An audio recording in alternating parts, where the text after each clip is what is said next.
3 days before my son's wedding, my wife casually told me he wasn't mine.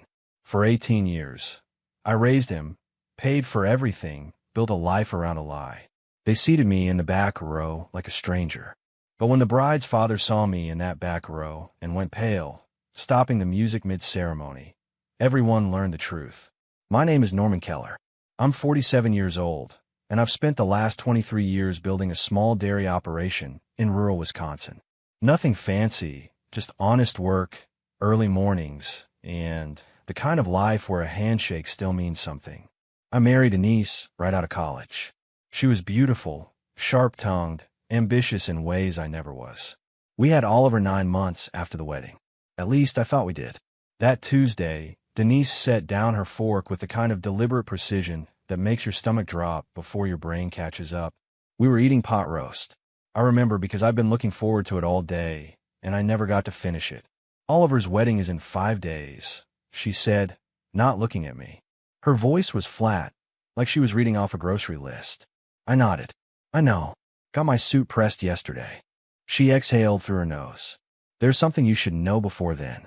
Something I should have told you a long time ago. The way she said it, I knew. Somewhere deep in my gut, I already knew. He's not yours, Norman. Biologically, I mean. Oliver isn't your son. No tears. No shaking hands. She said it the way you'd mention a doctor's appointment or a change in the weather. Matter of fact. Almost relieved. I didn't move. Didn't speak. My fork was halfway to my mouth, and it just stayed there, suspended, while the words settled into my chest like lead. I thought you should know, she added. Before the wedding. It didn't seem right to keep pretending. Pretending. That word hit harder than the rest. 23 years of pretending. I set the fork down carefully, pushed my chair back, and walked out the back door. Didn't grab my coat. Didn't say a word. I just walked to my truck, climbed in, and sat there in the dark driveway until the cabin light timed out. I didn't cry. I didn't punch the dashboard. I sat there and stared at the edge of the tree line, numb, while the cold seeped in through the windows. The truth was, part of me had suspected for years. The way Oliver looked nothing like me. The way Denise flinched whenever I mentioned family resemblance. The distance that grew wider the older he got. But suspecting and knowing are two different animals. One you can live with. The other tears you apart from the inside. I stayed in that truck for 3 hours. When I finally went back inside, the house was dark and Denise was already in bed. I walked into my office, opened the filing cabinet, and pulled out a folder I hadn't touched in 8 years. Inside was a single piece of paper. A DNA test. Oliver's and mine. I'd known the truth since he was 10 years old. The DNA test had cost me $200 and 3 weeks of sleepless nights. Oliver was 10 years old, playing Little League, losing teeth, still calling me Dad without hesitation. But something had shifted between Denise and me that year. She'd grown distant, secretive. Late-night phone calls she'd take in the garage. Weekend trips to visit her sister that always seemed to coincide with my busiest seasons at the dairy. One night, I'd found an old photograph in her dresser drawer while looking for batteries.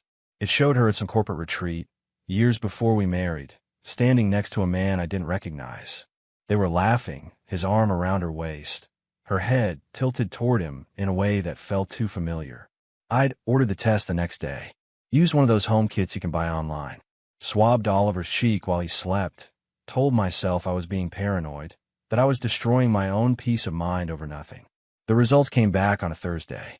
I remember because I just finished the morning milking and found the envelope in the mailbox. I sat in my truck, right there at the end of the driveway, and opened it. Not a match. Probability of paternity, 0%.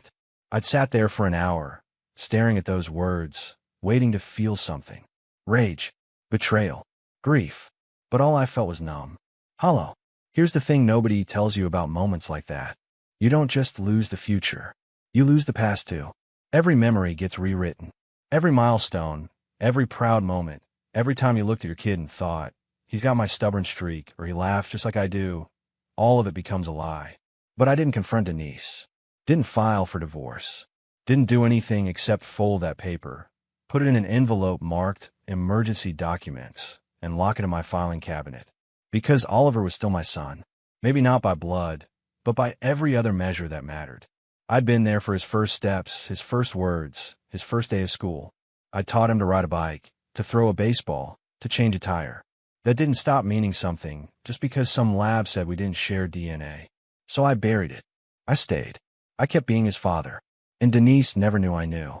Until that Tuesday night, when she finally decided to tell me herself. 8 years too late. After I came back inside from sitting in the truck, I went to my office and pulled out that test again. I held it in my hands.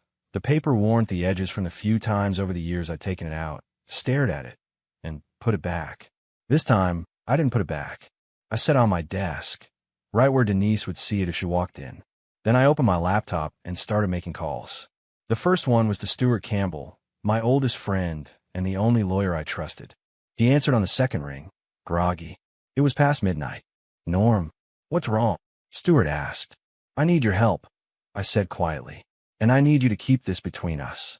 Stuart showed up at my house at 7 the next morning, before sunrise, carrying 2 cups of gas station coffee and a leather briefcase that had seen better days.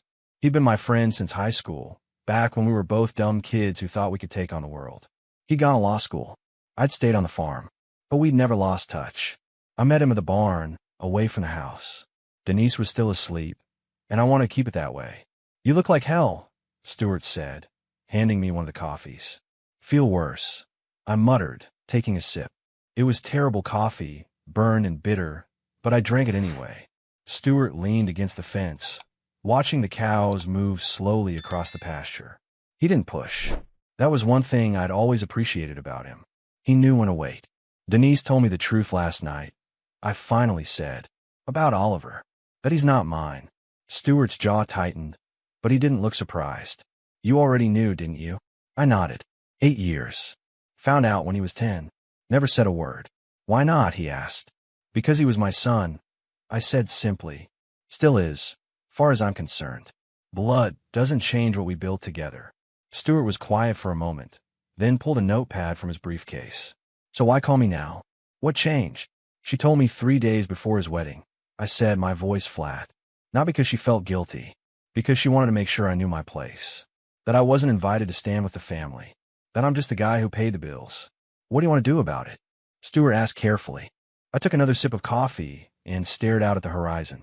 Gerald Ramsey, the bride's father. He owns Ramsey Agricultural Holdings. 5 years ago, he was about to lose everything. Banks were calling in loans. Creditors were circling. He came to me, desperate, looking for a private investor. Stuart's eyes narrowed. You didn't. I did, I said. Put up $2.1 million. Took a 49% stake under a silent partnership agreement. Kept him afloat. Saved his reputation. He never asked why I wanted in. He just needed the money. And now? Stuart prompted. Now I need you to review that contract, I said, pulling a folded document from my jacket pocket. Specifically, Clause 14. The one about material disrespect or reputational harm from direct family connections. Stuart unfolded the paper and read it, his expression shifting from curious to impressed. You wrote this. You did, I reminded him. 5 years ago. You told me it was insurance. Just in case. He looked up at me. If you invoke this, you'll have temporary controlling authority over his entire operation. Board votes, contracts, the works. You could shut him down if you wanted. I don't want to shut him down, I said quietly. I just want him to understand who he's disrespecting. And I want everyone at that wedding to see it happen. Stuart folded the paper carefully. When do you want this filed? Tomorrow morning, I said. I want the board notified by Friday afternoon, right before the rehearsal dinner. He nodded slowly. This is going to get ugly, Norm. It already is, I said. I'm just making sure they can't ignore it anymore. The next 3 days passed in a strange fog. I kept working, kept moving, kept pretending everything was normal. Denise didn't bring up the conversation again. She moved through the house like I wasn't there, focused entirely on last-minute wedding details, coordinating with caterers and florists like our marriage hadn't just imploded. Oliver didn't call, didn't text, didn't stop by the dairy, even though he drove past it twice a day on his way to town. Radio silence. My mother, Phyllis, called Wednesday afternoon. She was driving in from Minnesota for the wedding, excited to see her grandson get married. She didn't know. Nobody had told her. And I sure as hell wasn't going to be the one to break her heart over the phone. Norman, honey, I'm so proud of Oliver, she said, her voice warm and full of joy. You raised such a good boy. I closed my eyes. Thanks, Mom. Are you giving a speech at the reception? She asked. I bet you've got something wonderful planned. I don't think I'm speaking, Mom, I said carefully. There was a pause. What do you mean? You're the father. Of course you're speaking. It's complicated, I said, keeping my voice steady. I'll explain when you get here. She didn't push, but I could hear the confusion in her voice when we said goodbye. Thursday morning, I paid the final wedding invoice. $32,000, all told. The venue, the catering, the flowers, the photographer, the DJ, the open bar. Every single detail that would make Oliver's day perfect. I transferred the money from our joint account, watching the balance drop, and felt absolutely nothing. Denise walked into the kitchen while I was closing my laptop. She glanced at the screen, then at me. Did you finish the payments? She asked. All done, I said. She nodded once, like I'd just completed a chore. Good. The planner was getting anxious. No thank you. No acknowledgement. Just good. I stood up and grabbed my jacket. I'm heading to the barn. The invitation came, Denise said suddenly. I stopped. Turned. What? She picked up an envelope from the counter and held it out. It was cream-colored, expensive cardstock, with elegant lettering. My name was printed on the front. Mr. Norman Keller. Not Dad. Not father of the groom. Just my name. I opened it. The invitation was formal and personal. It listed the ceremony time, the venue, the reception details. At the bottom, in smaller print, was my table assignment. Table 24. The last one, tucked in the corner near the kitchen entrance. I looked up at Denise. You put me at table 24? She crossed her arms. The seating was tight. Nicole's family is large. We had to make adjustments. I'm sitting with people I've never met, I said slowly, scanning the list of names. Next to the bathrooms. It's not personal, Norman, Denise said, her tone clipped. It's just logistics. Logistics, I repeated. Yes, she said firmly. Now, if you're done being dramatic, I have to meet the florist in 20 minutes. She walked out of the kitchen, leaving me standing there with the invitation in my hand. I looked down at it again. Table 24. The back corner. Like I was a distant relative they'd felt obligated to invite, but didn't actually want there. I set the invitation on the counter, walked out to my truck, and drove straight to Stuart's office. Friday afternoon, I was in the barn checking on a sick calf when my phone buzzed. It was Stuart. It's done, he said without preamble. The board received a notification an hour ago. Clause 14 has been invoked. As of 4 p.m. today, you have temporary operational authority over Ramsey Agricultural Holdings, pending board review. I straightened up, wiping my hands on my jeans. How long until Gerald finds out? He already knows, Stuart said. His CFO called him immediately. From what I understand, he's been trying to reach you for the last 30 minutes. I looked at my phone. 7 missed calls from a number I didn't recognize. Let him wait. Norm, he's going to come looking for you, Stuart warned. Good, I said. Let him come. I'll be at the rehearsal dinner tonight. He can talk to me there. There was a pause on the other end. You're really going through with this? Every step, I said. See you tonight. I hung up and went back to work. The calf needed attention more than Gerald Ramsey's panic did. 20 minutes later, a truck came roaring up my driveway, kicking up gravel and dust. Gerald climbed out, his face red, his jaw tight. I kept working, filling the water trough, not looking up. Norman, Gerald shouted, storming toward me. What the hell do you think you're doing? I finished filling the trough, turned off the hose, and finally looked at him. Taking care of my animals. What are you doing? You know damn well what I'm talking about, Gerald snapped. You invoke Clause 14. You're taking control of my company 3 days before my daughter's wedding. Temporary control, I corrected calmly. And I'm not taking anything. I'm exercising the terms of our agreement. The one you signed 5 years ago. This is insane, Gerald said, running a hand through his hair. What do you want? Money? More equity? Just tell me what you want and let's fix this. I don't want any money, I said, crossing my arms. I want respect. He blinked. What? Your future son-in-law is my son, I said. I raised him. I paid for this wedding. Every cent. And your family, along with mine, decided I belong at table 24. In the back corner. Like I'm nobody. Gerald's expression shifted. Confusion, then understanding, then something close to guilt. Norman, I didn't know about the seating. That was Nicole and Denise. They handled all that. Doesn't matter who handled it, I said. It happened, and now you're going to fix it. How? Gerald asked, his voice strained. You'll figure it out, I said, walking past him toward the barn door. See you at the rehearsal dinner, Gerald. He stood there in my driveway, watching me go, and for the first time in 5 years, he looked like a man who just realized he'd made a terrible mistake. The rehearsal dinner was held at a country club just outside town, the kind of place where everyone knows your name and your credit limit. I arrived exactly on time, wearing a simple suit, no tie. Denise was already there, playing hostess, smiling and laughing with guests like nothing was wrong. Oliver stood near the bar with his groomsmen, a drink in hand, looking relaxed. He saw me walk in, and his smile faltered for just a second before he turned away. Didn't wave, didn't acknowledge me, just turned his back. My mother, Phyllis, spotted me immediately and made her way over.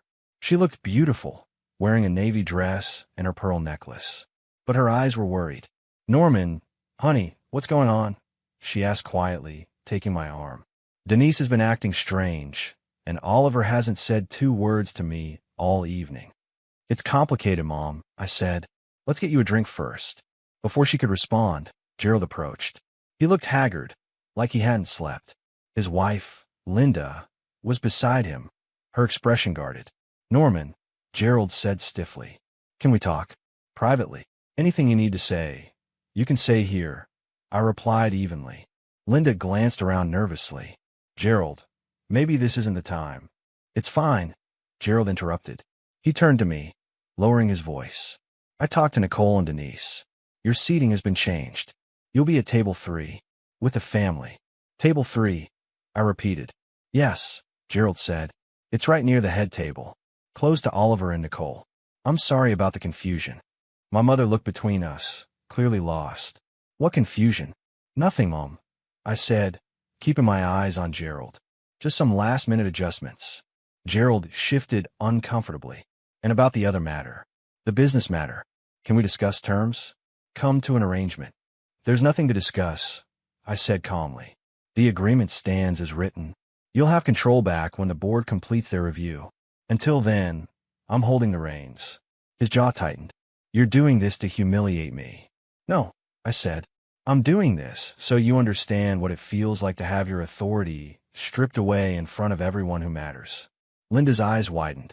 My mother looked at me sharply. Several nearby guests had stopped talking and were watching us now. Gerald opened his mouth to respond, but before he could, Denise appeared at my elbow. What's going on here? She demanded, her voice tight. Just clarifying some details, I said, about respect and consequences.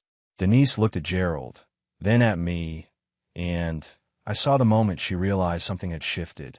That I wasn't just going to sit quietly in the back and accept whatever scraps they threw my way. Norman, don't make a scene, Denise hissed. I'm not making a scene, I said. I'm just standing here. But if you'd like to discuss our situation publicly, I'm happy to oblige. Her face went pale. Gerald took a step back, clearly wanting no part of whatever was about to happen. My mother touched my arm. Norman, what is she talking about? I looked at Denise, giving her a chance to come clean. She stared back at me, defiant and silent. Ask your daughter-in-law, I said quietly. She has a lot to explain. My mother didn't let go. She pulled me aside into a quieter corner of the country club, her face set in that expression I'd known since childhood, the one that meant she wasn't leaving without answers. Norman Joseph Keller, she said, using my full name the way she only did when she was serious. What is happening? And don't tell me it's nothing. I looked at her. This woman who'd raised me to be honest, to stand up for myself, to never back down from the truth. She deserved to know. Denise told me 3 days ago that Oliver isn't my biological son, I said quietly. That he never was. The color drained from her face. She gripped my arm, steadying herself. What? I've known for 8 years, Mom, I continued. I found out when he was 10. Did a DNA test. But I stayed. I kept being his father because that's what he needed. 8 years, she whispered. You've known for 8 years and never said anything. What was I supposed to say? I asked. He was my son in every way that mattered. I wasn't going to abandon him because of biology. My mother's eyes filled with tears, but she blinked them back. And Denise just told you now, days before his wedding. She wanted me to know my place, I said. That I'm not really family. That's why they put me at table 24. In the back. Like I'm some distant relative they had to invite out of obligation. That's cruel, my mother said, her voice shaking with anger. That's unforgivably cruel. Across the room, Denise was watching us. She must have seen the look on my mother's face, because she started walking over, her expression defensive. Phyllis, Denise said carefully. Is everything all right? My mother turned to her, and I saw something I'd rarely seen before. Cold fury. How dare you? My mother said, her voice low but cutting. How dare you treat my son this way? I don't know what Norman told you, but, Denise started. He told me the truth. My mother interrupted. Something you should have done 23 years ago. People nearby stopped talking. The room was getting quieter, attention shifting toward us. This is not the place, Denise hissed. Then where? My mother demanded. When were you planning to acknowledge what you've done? When were you going to thank the man who raised your son, paid for everything, gave up everything, while you lied to his face for over 2 decades? Oliver appeared then, confusion on his face. Grandma, what's going on? My mother looked at him, and I saw her heart break. Oliver, honey, did you know? Did you know Norman isn't your biological father? Oliver's face went pale. He glanced at Denise, then at me. I've known since I was 16. Mom told me. The words hit like a hammer. 16. He'd known for 2 years. 3 years of growing distant, cold, dismissive. It wasn't confusion or teenage rebellion. It was a choice. And you didn't think I deserved to know you knew? I asked quietly. Oliver shifted uncomfortably. Mom said it would be easier if we just didn't talk about it. Easier for who? My mother asked sharply. Oliver didn't answer. He just stood there, looking between his mother and me. And for the first time I saw him clearly. Not as my son, but as a stranger wearing a familiar face. The wedding morning came with clear skies and perfect weather, the kind of day that makes photographers smile. I hadn't slept much. My mother had stayed up with me until almost 2 in the morning, both of us sitting in the kitchen of my farmhouse, drinking coffee and trying to make sense of the wreckage. Are you going? She'd asked. I'm going, I confirmed. I paid for it. I'm going to see it through. Now, standing in front of the mirror in my bedroom, I adjusted my tie. The same tie I'd worn to Oliver's high school graduation. The cufflinks he'd given me when he got accepted to college were on the dresser. I picked them up, looked at them for a long moment, then set them back down. I wore plain silver ones instead. I drove to the venue alone. My mother had offered a ride with me, but I needed the silence. The ceremony was being held at a restored barn on the edge of the Ramsey property, decorated with white flowers and string lights. Expensive. Elegant. Everything Denise had wanted. I parked in the back lot and walked up the gravel path. Guests were already arriving, dressed in their best, smiling and chatting. I recognized some faces. Neighbors. Business associates. People who'd known me for years. Some of them looked at me strangely, like they weren't sure whether to acknowledge me or not. Word had gotten around. I found my assigned seat. Table 3, just as Gerald had promised. It was closer to the front, but still not where a father should be. I sat down and waited. The ceremony space was arranged in neat rows, chairs facing a wooden arch draped in fabric and flowers. The bridal party was assembling behind a white curtain near the entrance. I could hear voices, nervous laughter, last-minute adjustments. Then I saw him, Oliver, in his tuxedo, standing with his groomsmen. He looked good, confident, happy.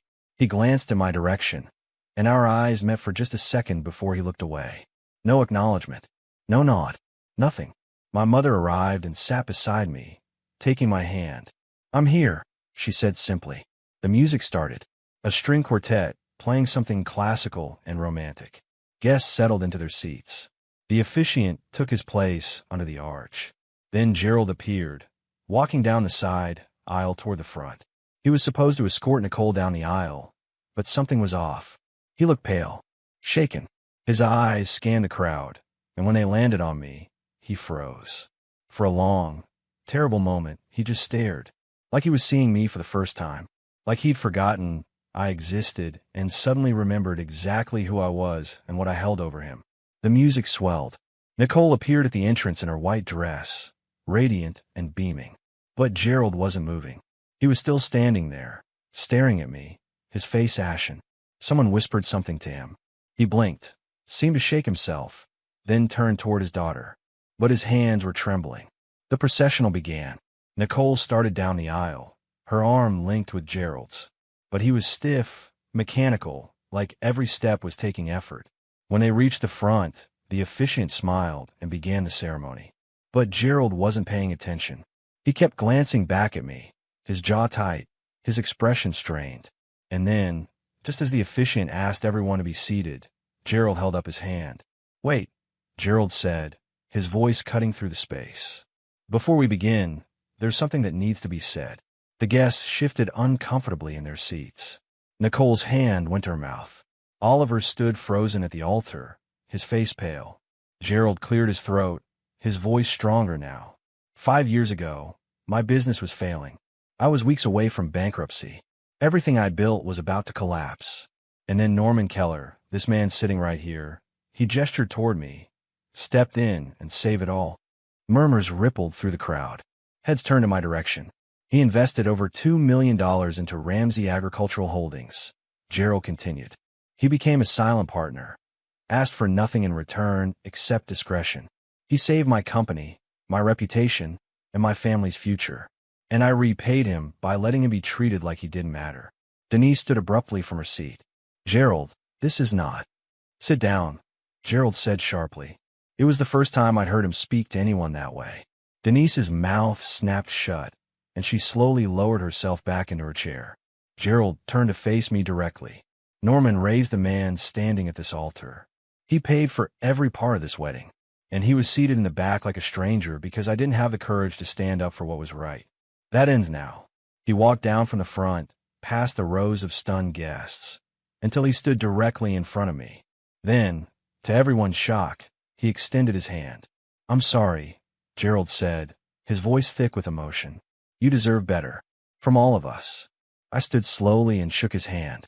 Firm, steady, the handshake of two men who understood respect. My mother squeezed my other hand, tears streaming down her face. Gerald turned back to the crowd. "If anyone here has a problem with Norman Keller being treated as family, you can leave now. This wedding doesn't happen without him. None of this happens without him." Silence. No one moved. Then, slowly, people began to stand. First, it was my mother. Then Stuart and his wife. Then some of the dairy suppliers I'd worked with for years. Then Gerald's own business partners. Men who'd benefited from my investment whether they knew it or not. Within moments, nearly half the guests were standing. Not in protest. In solidarity.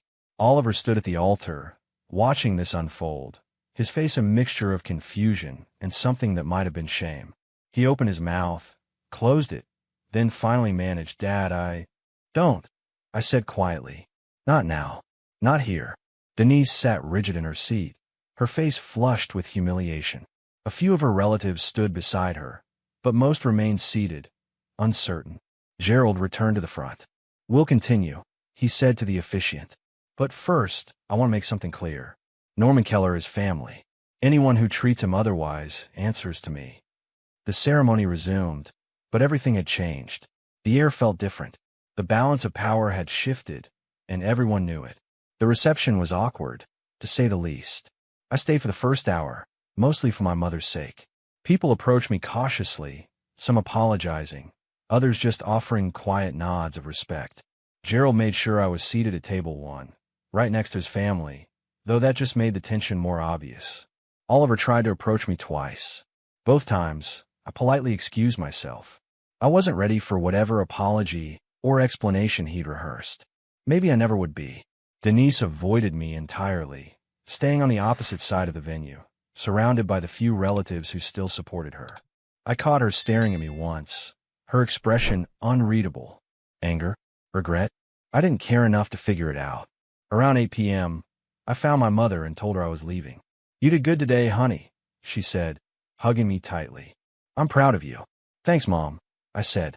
"You heading back to the hotel?" "In a bit," she said. "I want to make sure people remember what happened here today." I smiled despite everything. My mother, ever the fighter. Stuart walked me to my truck. "Hell of a day," he said. "Yeah," I agreed. "Hell of a day. What are you going to do about the business?" Stuart asked. "You still have operational control for at least another month." I'm not interested in running his company, I said. I just needed him to understand consequences. I'll sign the control back over in a few weeks, once the point is made. Stuart nodded. And Denise? Divorce papers will be filed Monday morning, I said. The house is in my name. She can find somewhere else to live. Cold, Stuart observed. Fair, I corrected. I drove home as the sun set, the sky painted in oranges and purples. When I pulled up to the farmhouse, everything was quiet, peaceful. Mine. I sat on the porch with a beer and looked out over the land I'd worked for decades. Somewhere out there, Oliver was dancing at his reception, celebrating a future I'd paid for, but wasn't really part of. And for the first time in 23 years, I felt free. 3 months later, the divorce was finalized. Denise got nothing except what the law required, which wasn't much given the prenup Stuart had insisted I get all those years ago. Oliver reached out a few times, but I kept my distance. Maybe someday we'd find a way back to each other. Maybe not. Gerald and I maintained our business relationship, though it was purely professional now. He'd learned his lesson. So had I. My mother visited often, helping me turn the farmhouse into something that felt less like a museum of broken memories and more like a home. And one evening, sitting on that same porch, watching the sunset, I realized something. I'd spent 2 decades being someone's father, someone's husband, someone's partner. I'd poured everything into roles that were built on lies. Now, I was just Norman, and that was enough.